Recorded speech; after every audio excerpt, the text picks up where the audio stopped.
तीन ये बहुत जोर की बात है। यदि उपासक इसी जन्म में वो सब दिव्य लीलाओं का दर्शन और श्री अंग की सदा सदा के लिए सानिध्य भरी सेवा प्राप्त करना चाहता है तो इन तीन में ही रहे। त्रिकाल में उसका बाल बांका नहीं हो सकता। तीन, नाम कीर्तन, गुण कीर्तन और सेवा। बैठा लीजिए। कभी नाम कीर्तन अंदर भी होता है, बाहर बंद है मुख।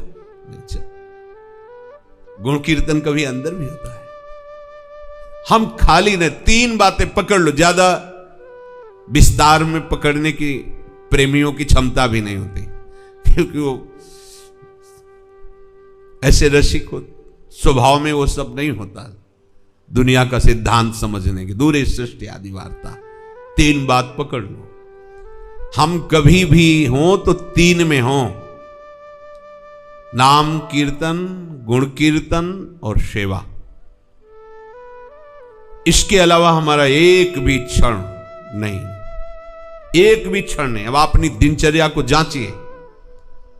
नाम चल रहा है या लीला गायन चल रहा है चतुराशी जी का, अंदर भी बाहर भी, और सेवा में एक क्षण आप बैठे हो तो इन तीन में एक में जरूर होना चाहिए।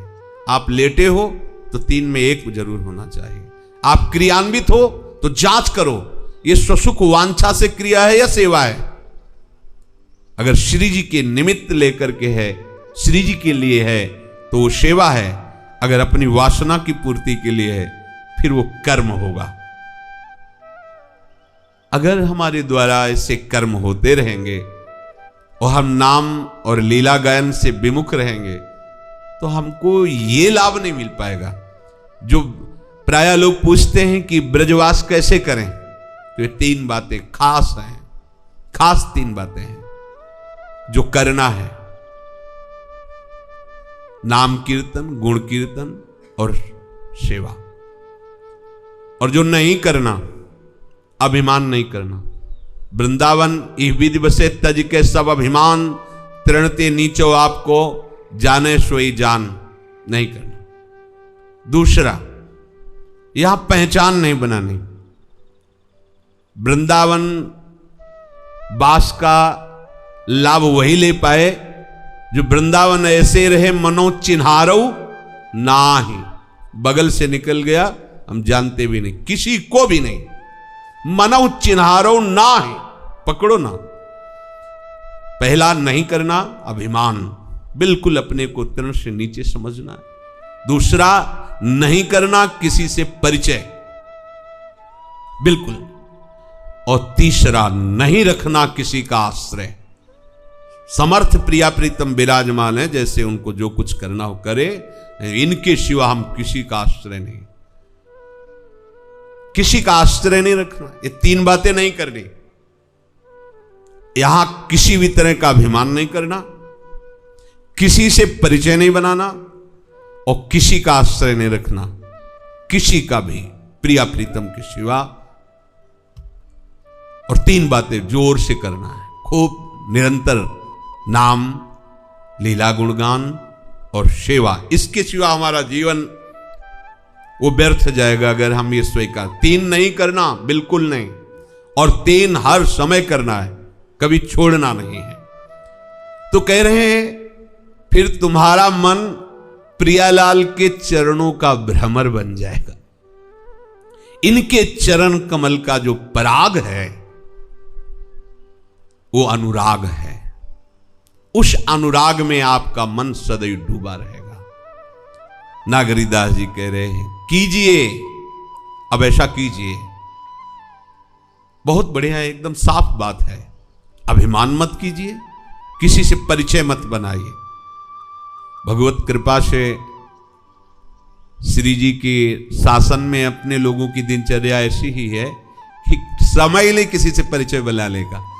कोई आ जाए, दर्शन करे, बात अलग है। कहीं जाने का समय ही नहीं, किसी से मिलने का समय नहीं, कुछ जानने का समय नहीं, कुछ पाने की भी इच्छा नहीं। क्या पाने की इच्छा है? सुबह आंख खुलती है तब से लेके शयन तक इतना क्रम बना हुआ है कि अगर हमें कोई दिनचर्या शरीर संबंधी करनी तो उसको भी रोकनी पड़ेगी। अब कैसे रुके तो ही हो। अपनी दिनचर्या ऐसी श्री जी ने बना दी है जो व्यवहार शून्य है, बिल्कुल व्यवहार, आप लोगों के लिए बिल्कुल व्यवहार शून्य दिनचर्या है। अगर अब ना निकल पाए और अब ना संभल पाए तो ये जान लो कि अभी और कुछ है, अभी और कुछ बाकी है। एक पंडित जी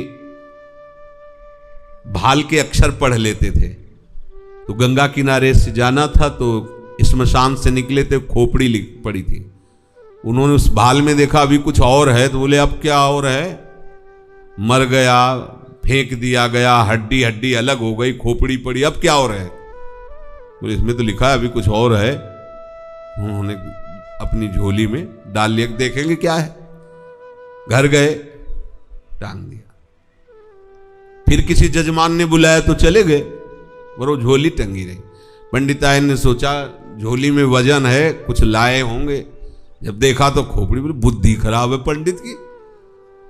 बड़ी गुस्साई पंडित के ऊपर, खोपड़ी उठाई और वो जो घरों में होती है ओखली, उसमें डाली, मूसर से मार चूर चूर कर दिया, चूर चूर करके नाली में बहा दिया। पंडित जी आए, झोली टंगी थी यहां, बोले हाँ तुम्हारी बुद्धि खराब है, खोपड़ी लाए, मार मूसर उसको चूर चूर करके नाली में बहा। बोले यही देखना था।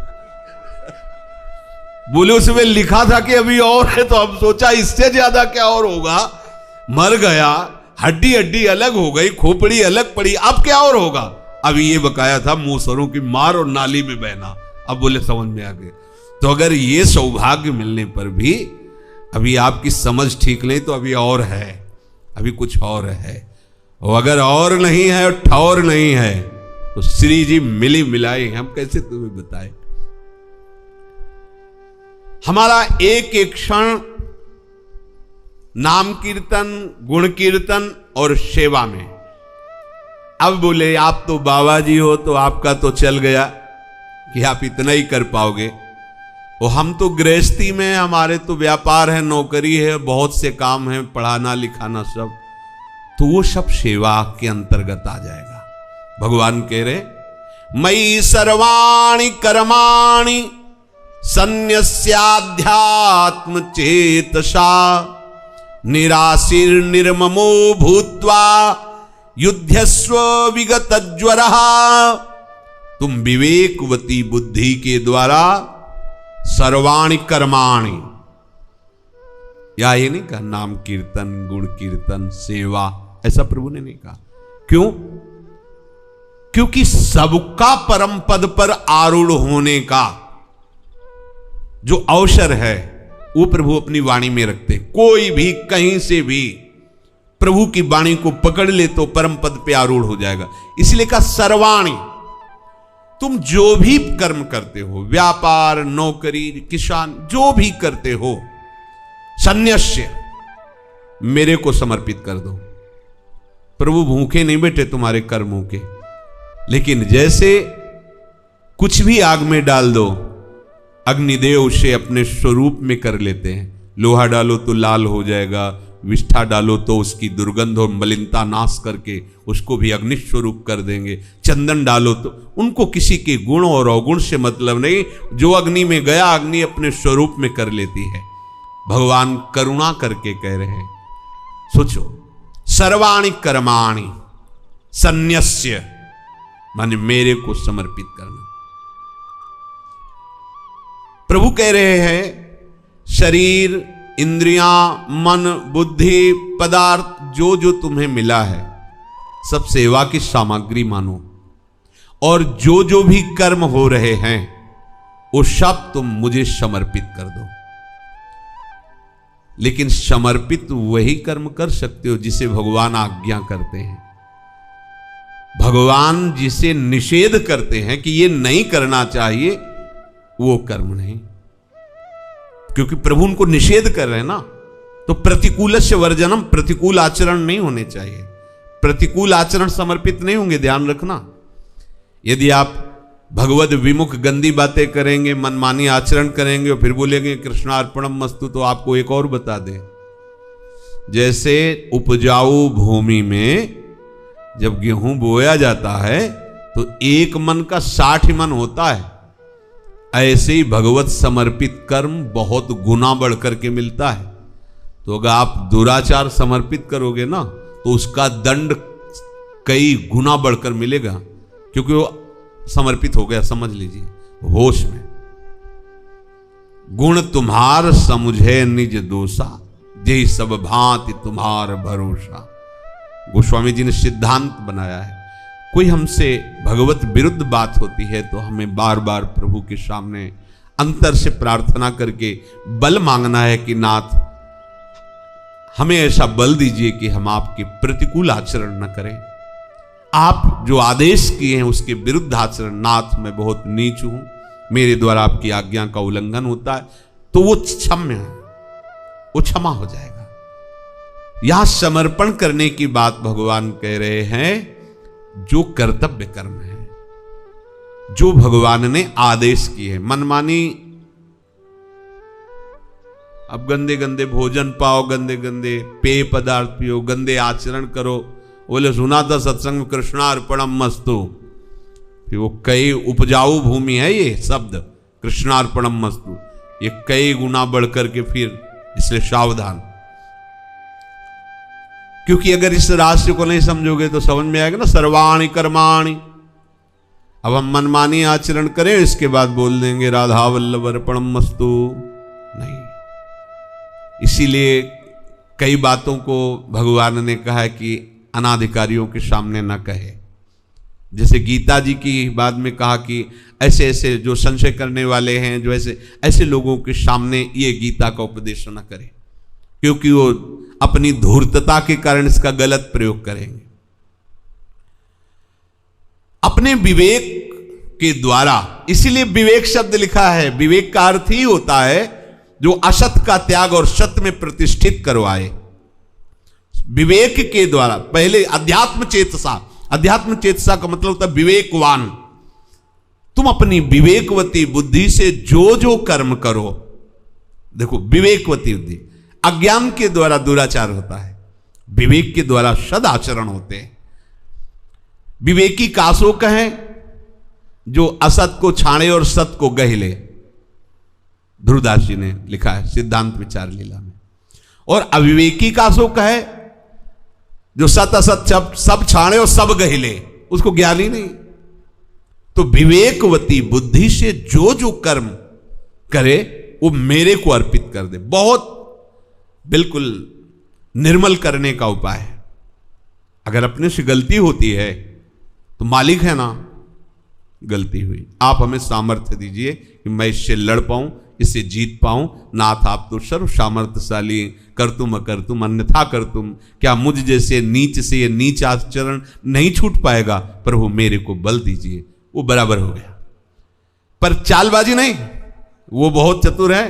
अंदर से तुम्हें दुख हो रहा है, बार बार अपने को धिक्कार रहे हो, नहीं होना चाहिए ऐसा, फिर भी क्यों हो रहा है, हे नाथ कोई न कोई मेरा अहंकार प्रभु अब तो दूर करो, कब तक हम ऐसे आपके विरुद्ध आचरण करते रहे। वो दुखी है, बराबर हो गया, उसका उसे कोई दंड नहीं मिलेगा और वो आगे बढ़ेगा, क्योंकि वो सब अपने सद आचरण प्रभु को अर्पित कर रहा है। तो असद आचरण भस्म हो जाएंगे, जो विवश होके हो रहे, और उसको दुख है इस बात का कि नहीं होना चाहिए, समझना। और जो चतुराई पूर्वक खूब हर्षित होके करता हो कृष्णार्पणम मस्तु, तो होश में रहना, वो बहुत चतुर नागर शिरोमणि है। देखो दैन्यता से दुखित होकर के बड़े से बड़े अपराध का भी क्षमापन बिना किसी अन्य प्रायश्चित के है, लेकिन चतुरता पूर्वक बड़े से बड़े प्रायश्चित करने के बाद भी आप पवित्र नहीं होगे। अध्यात्म चेतसा, उपासक का उद्देश्य जब भगवत प्राप्ति होता है तब यह सूत्र लागू होता है, ध्यान रखना। अगर उद्देश्य भगवत प्राप्ति नहीं तो चल ही नहीं पाएगा इस सूत्र पे कि मुझे सारे कर्म, बहुत आनंद आता है प्रारंभ में जब इतना विवेक विकसित नहीं होता तो ये बात केवल इतनी समझ में आती है कि जो जो भी हम करेंगे अपने प्रभु को समर्पित करेंगे। तो प्रारंभ में इसका ऐसा ही था कि कर्म करने जा रहे हैं, तो हे प्रभु ये आपकी प्रसन्नता के लिए करने जा रहे हैं। कर्म कर रहे हैं तो उस समय भाव है प्रभु के लिए कर रहे हैं, और कर्म जब संपन्न हुआ तो समर्पित किया, हे प्रभु इतने मिनट इतने घंटे में ये जो हुआ कर्म वो आपको सोहनी से पोछा से रसोई जो भी, बड़ा आनंद आता प्रारंभ की बात। फिर धीरे धीरे जब ये अनुष्ठान हुआ तब ये समझ में आया कि समर्पण करने की अब जरूरत क्या है। तुम हो ही नहीं तो समर्पण क्या करना है, अब तो ये सब उन्हीं का है। ये आया विवेक में कि ये बार बार कृष्णार्पणम मस्तु शिव अर्पणम मस्तु, ये क्यों, अपना कुछ है क्या, ये उसका फल आया। ये शरीर भी तो प्रभु के द्वारा रचा हुआ है, पदार्थ भी प्रभु के द्वारा दिए हुए हैं, विवेक भी प्रभु ने ही दिया है, कार्य करने का बल भी उन्होंने दिया है, कार्य में जो हमारी रुचि वो भी सब उन्हीं का तो है ना, तो उन्हीं का है तो सब पूरा उन्हीं का है। अब लो खत्म, वो अर्पणम मस्तु खत्म। क्यों? क्योंकि जो अर्पण करने वाला तो वही अर्पण हो गया। तो अब जितनी चेष्टा होती है, जैसे घर का कोई निजी सेवक होता है तो उसकी कोई पेमेंट वाली बात नहीं, इसलिए समय वाली कोई बात नहीं होती, 24 घंटा का होता है, जब चाहो जो करवा लो, अपने घर का सदस्य जैसा। ऐसे ही जब तक हम बाहर ही रहते हैं, कुछ फल फूल चाहिए, तब तक ये समर्पण की, यही समर्पण आपको शुद्ध ज्ञान दे। फिर ये बात आ जाती है कि ये तो यंत्र है प्रभु का, सब कुछ प्रभु का है, अब क्या समर्पण करें, कुछ बचा ही नहीं तो समर्पण क्या करें, सारी चेष्टाएं उन्हीं की हो रही है। ये तभी होता है जब उत्पत्ति विनाशशील वस्तुओं की प्राप्ति की चाह हट जाती है। तो हम आपको बताएं बहुत जल्दी ये हटा देगा ये भाव कि हमें सब कुछ प्रभु को समर्पण करना है। आप करते रहिए तो उत्पत्ति विनाशशील समस्त कामनाएं नष्ट हो जाएंगी, और आपको अंदर ऐसा अनुभव होने लगेगा कि एक यंत्र है, कराने वाले यंत्री प्रभु हैं, वही जो चाहते हैं करा रहे हैं, जो वही करा रहे हैं, अपनी वस्तु से करा रहे हैं। अब तो फिर मेरा इसमें क्या जो मैं समर्पण करूं, मैं भी तो समर्पित हो गया, खत्म। अब यहां ये बात खत्म हो जाती, अब उसके अंदर स्वरूप बोध होगा। ये क्रम बाय क्रम होता है। हमारे जीवन का उद्देश्य जब भगवत प्राप्ति हो जाता है और हमारे सारे कर्म केवल प्रभु के लिए होते हैं, तो सारी आशाएं, उसकी संपूर्ण आशाएं नष्ट हो जाती हैं। चाहे वो वस्तु दे के करें और चाहे वो वस्तु हटा के करें। उनका वस्तु देना भी बड़ा सुखद होता है और उनका वस्तु हटाना भी बड़ा सुखद होता है। जैसे कई ऐसी जहरीली वस्तुएं होते हैं कि हम स्वयं खा लें तो मर जाएं, लेकिन जब वैद्य देगा तो वही बहुत काम में आने वाली, बहुत बड़े बड़े रोगों को नष्ट करती। ऐसे ही ये भोग सामग्रियां या हमारी कोई कामना जब प्रभु के पास से पूर्ण होती है तो उसमें उनकी कृपा रूपी औषधि होती है, तो वो फंसता नहीं है, वो मुक्तता की तरफ ही बढ़ता चला जाता है। बहुत बढ़िया, सब कुछ जानने वाला समर्थ स्वामी हमारा है, अब मुझे क्या डरना। जैसे भी उनके हैं ना, सीधी बात उनसे करो ना, जो भी अंदर है उनके सामने खोल के रखो ना, अपनी एकांत कुटिया को बंद करके ठाकुर जी से बात करो, प्यारे देखो अंदर क्या क्या है, आप क्या नहीं दूर कर सकते। नाथ जो आपको पसंद नहीं वो क्यों रख रहे हो अपने घर में, ये आपका घर है, प्रभु आप इसको हटा दीजिए। आप अगर ऐसा नहीं मान पा रहे हो तो प्रभु मुझे ये दे दीजिए, ये नीचे की बात है, प्रभु मुझे दे, बस दूसरे से नहीं, प्रभु मुझे दे दीजिए, तो वो जो भी देंगे वो निर्विकार ही होगा। प्रभु का प्रसाद विकार नहीं करेगा, वो आपको बांधेगा नहीं।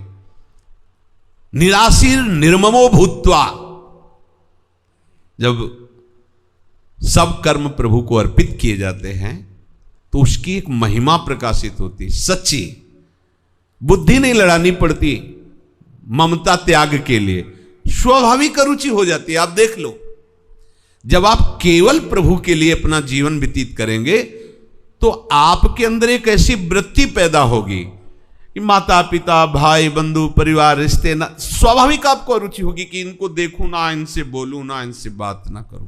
निर्ममो, ममता का वो स्वयं अपहरण कर लेते हैं, बस प्रभु और प्रभु के जनों में ममता रहती।